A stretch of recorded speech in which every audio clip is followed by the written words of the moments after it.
we only do things when we see a benefit, a personal benefit. We don't Yeah. change. If we ride on a bike, or we're not gonna go to something else, put on our helmet, um, because when we get knocked down, we know we're gonna dead. We still ain't gonna do it until one of our friends die or something like that. Then we might do it. So, Yeah. how can we protect the environment to benefit us as individuals? What can be done to incentivize us to want to do?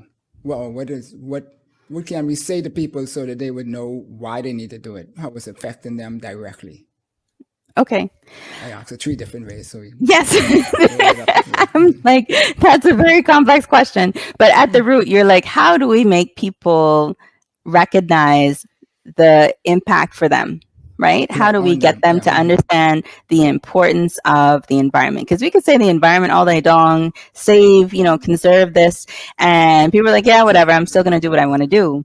How is it going to impact? Well, we have to so, for example, our prime minister is really focused on climate change and finding a way for the Bahamian people to survive what is coming up next, because we recognize that we have to prepare as a nation. We have to mitigate. We have to conserve what we have. We have to adapt. We have to build better to recognize that sea level is rising.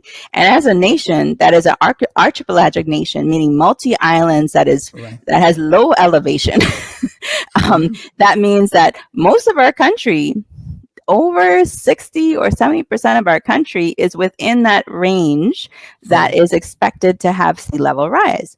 That is concerning for anybody. Yeah. And so how do we get people to care? This concept of blue carbon has been buzzing around, right? So, blue carbon, what does that really mean? We recognize that our seagrasses are highly valuable. They have a high level of sequestering carbon, meaning absorbing carbon. That means our Right. sea, we're mostly sea. We have 100,000 square miles of sea in our exclusive economic zone, in our boundaries. And what we're trying to do is find a value for that. And the fact that we're able to find a value, meaning this concept of carbon credits, quote unquote, the Paris Agreement, those things that are buzzing around, we are diligently working together to see, okay, how can the Bahamas benefit from accessing these big sources of money that Right. is available? And so one thing is conserving our environment. So, if you could consider every mangrove tree that is impacted, or seagrass tree, or pine tree, and you cut that down and you remove, you are removing our chance to have money. Right. Right. That is a dollar value. And we've been able to prove that there's a dollar value associated with every species. And so, what we're doing is we're trying to highlight the fact of where it is, count how much it is, prove how much we have, to then say, okay, we could then say that in the excess that we have, we could then sell that. And Right. that is that concept of carbon credits. So if we could then say to the average person, hey, we want to keep that tree, because the more trees we keep and document, and then we're able to quantify and then say, okay, yes, we're maintaining our levels, we're maintaining our credit, we're maintaining our capital, and then Right. we're maintaining the principal, and then all of the interest that we're able to then leverage, we would then benefit from that.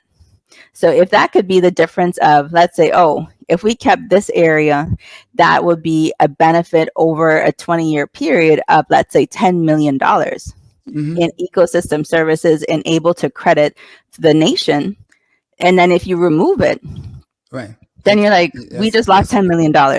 Right. Yeah. Well, you say $10 million, but I deal in the billions, because I say we have $100 billion economy, and it's built on five pillars: Right. sunshine, sea, digital, and people. And so, at some point in time, we can catch up to that. And this administration seems to be catching up in a fast way. Now, I don't know.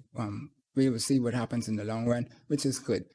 At least we're going in the right direction at this point in time. So far. Definitely. I would say in my whole career, I would say this is the most proactive I've ever seen in administration in supporting not just the initiatives and the agreements that the Bahamas has agreed to internationally, but also ensuring that we as technical officers, we in the government are able to do our job. We're able to Right. then say, this is what we need. We need to validate these numbers. We're able to go and do the research, and we're able to help influence policy that will benefit the Bahamas. And it takes time, yes, but I would say that this is something that whole concept of national development. This is where you Yeah. have that national development concept where you have to keep this not just for a political administration, but for the conservation of your nation, preservation of Right. your nation. This is what is needed.